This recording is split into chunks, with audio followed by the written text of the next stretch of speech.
Boss!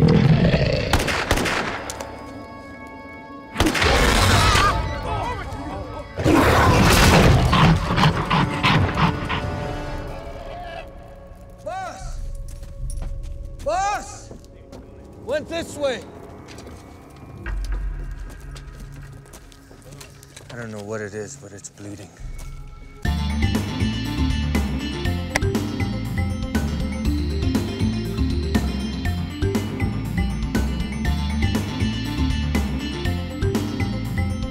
You're watching The Film Fix. I'm here with Jonathan Hickman and Mike Malloy. We took in 3 movies this week. It's a busy week of releases. Jonathan saw Crazy Stupid Love. We both saw The SMURFS, and all 3 of us saw Cowboys and Aliens. And so we've called in Mike as an extra expert on tough guys and westerns. Mike Malloy is a filmmaker.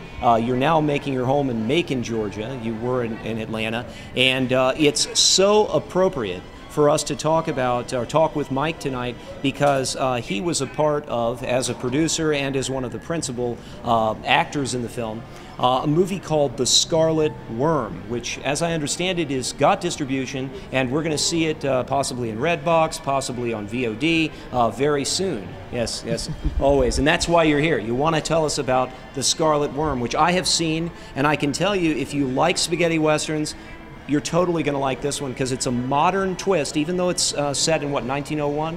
1909. 1909. Even though it's set in 1909, it has a very unusual take on the Western. So why don't you give us the thumbnail about what it is, Mike?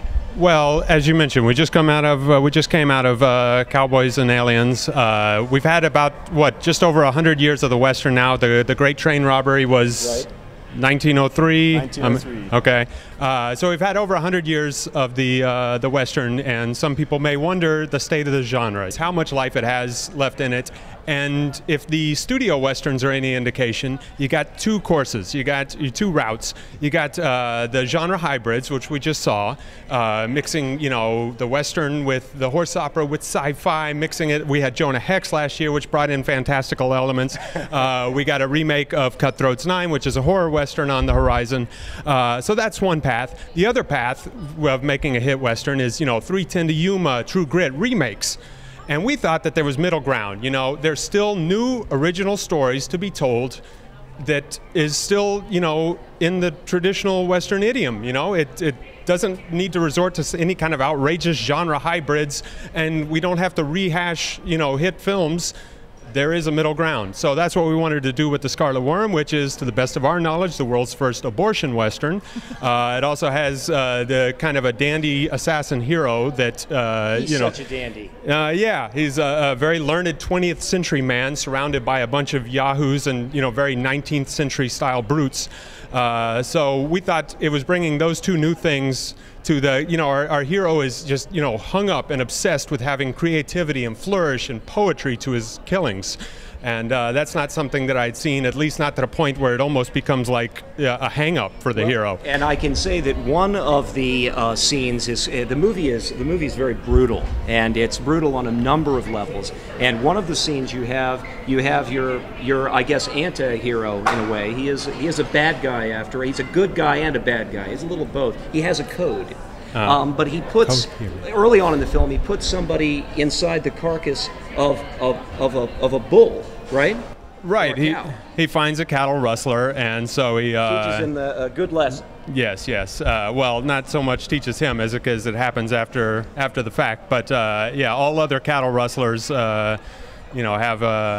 have something very gory to witness and serve as a cautionary tale. I know you're knee deep in the spaghetti Western. You're very well versed on Italian cinema. So why don't you tell us a little bit about where The Scarlet Worm sits in terms of the genre, the spaghetti Western genre. I don't even know if that's appropriate. But yeah, that's the thing, is we have 4 spaghetti Western veterans in the film, and so everybody just looking at the cast assumes it's a spaghetti homage, and modern Westerns can't help but to be informed by, the revisionist kind of style of spaghetti westerns. It's totally permeated pop culture. Anytime you see a western, done out in a commercial, a TV spot or anything, it's always the spaghetti variant of the western. You even noticed some influence on Cowboys and Aliens. I did indeed. I mean, it just totally has rewritten history and rewritten pop culture as far as the western is concerned. That aside, we really were much more influenced by American kind of revisionist westerns, McCabe and Mrs. Miller, Pat Garrett and Billy the Kid, all these great 70s kind of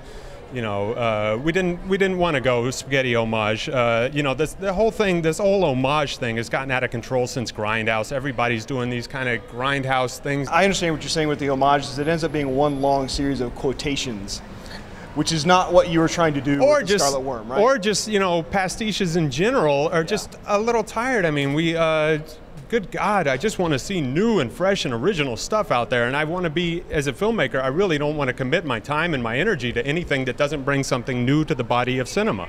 You have a documentary about a particular filmmaker. And can you talk about that? It's about a genre, actually, of action films from the 70s. We were speaking of the spaghetti westerns. A lot of people, I believe that any documentary about Italian cinema is interesting, but this, of all the Italian genres, is probably the most interesting.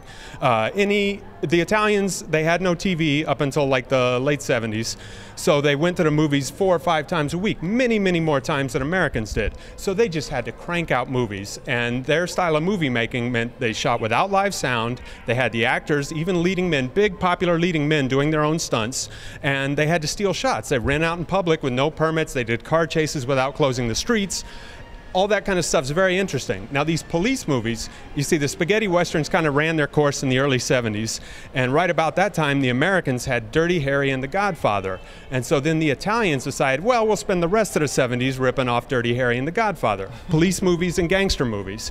And it's, first of all, interesting that the Italians would reinterpret organized crime through the Americans, but it's also very interesting that the real life organized crime bled into the making of the movies. Like the ones they shot down in Naples, they hired real movie actors, but then the gangsters, the Camorra down there, decided, well, we can play actors too, and so they kept downgrading the actual movie stars lower and lower in the cast and started giving themselves more parts. Then they started casting the police as the villains, the actual real Napolitano police as villains, and started shoving them around on screen and stuff. I mean, the way that the actual crime bled into the movies is just insane. Now, how many movies did you have to watch in order to make this documentary? Because not only did you have to do the research and finding the names of the films, but then you had to go out and find the movies and watch them, right? Or am I wrong on that? Because I don't know where you're going to find these movies. They're currently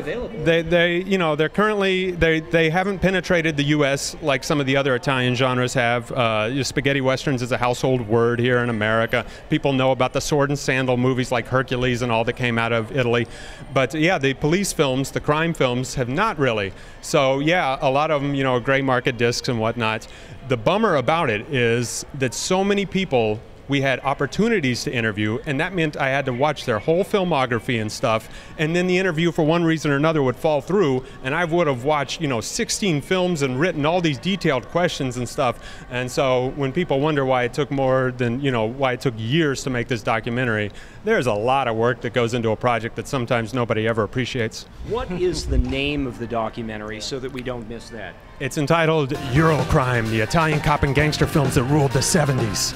Wow. And where can we see that movie?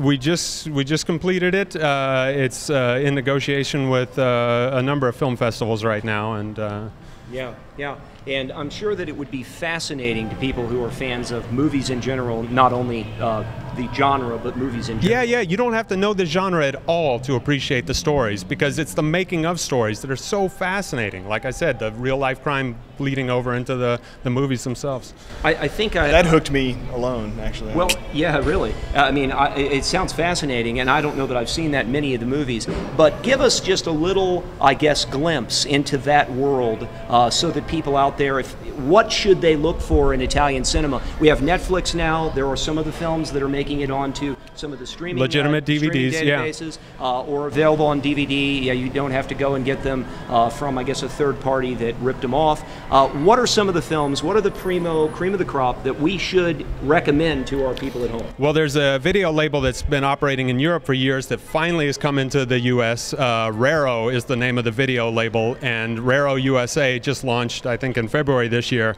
and they put out The Italian Connection with Henry Silva and Woody Strode. And you interviewed Henry Silva. We interviewed Henry Silva. And Blue Underground is a DVD label here. They put out a film called Street Law, which I highly recommend. Street Law is, you know, most of the time these are either cop or gangster films, either Dirty Harry ripoffs or Godfather ripoffs. This was presumed to be a Death Wish ripoff. It's a rare vigilante film out of the genre, and everybody says, oh, well, you know, of course, Death Wish was a big hit, so they just decided to make a Death Wish ripoff that year.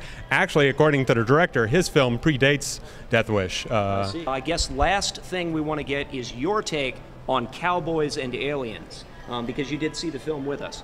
Yeah, going into it, I remember you saying you had heard advance word that it was going to be very much more Western than sci-fi film.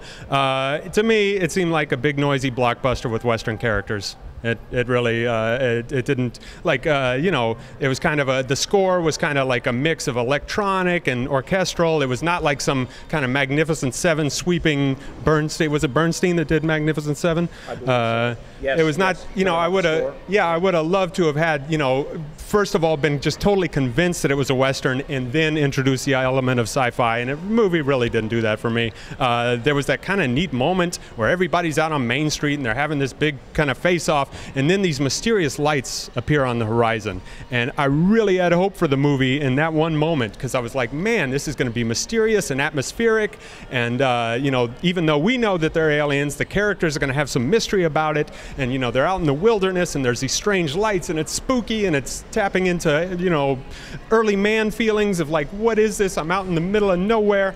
And then a second later, the lights disappeared and a big noisy attack happened. And it was pretty much blockbuster mode after that from the rest of the film. They used that subsonic sound a lot in this movie. They're really trying to shake the seats, and to me, it just got tiresome. Yeah, and the fist fights where the sound design was mixed so high, it's like, you know, instead of coming up with characters we like or like really new twists on action, let's just mix the sound design higher and higher. And when they did mix in the Westerns, it seemed like the most cliche elements of the Western too. So. Well, anyway, we'll let you go. I know you got to get back to Macon or whatever, and it was wonderful having you. Likewise. And we'll put a lower third with how to find your films, or at least you have websites and that. Right, and I never was really clear on my sightline, so you're going to have to digitally correct that too. Make it look as if I'm looking into camera. I'll flip it around and so forth and rescale it. And do a Matrix thing. So, that's right. All right, well, thanks, Mike. Hey, thank you. Okay. So knows I'm going to get some illusion. Wow. Preston bullets. Talking about the politics. Cockapoo. Tell me the title again. I'm Mike Malloy. I'm one of the producers of the upcoming Western, The Scarlet Worm, and you must be a junkie getting your film fix.